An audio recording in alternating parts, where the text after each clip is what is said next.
10 degrees happens to be a somewhat arbitrary definition of mild scoliosis, or at the beginning of scoliosis.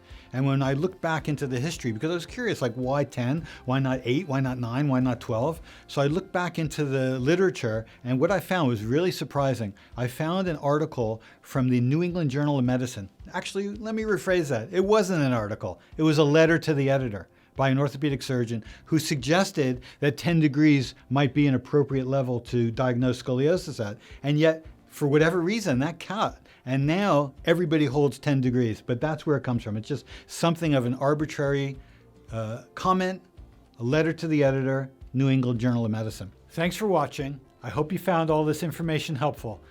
Please subscribe if you'd like to have more information about scoliosis, and don't forget to hit the bell. That'll alert you whenever we publish new information.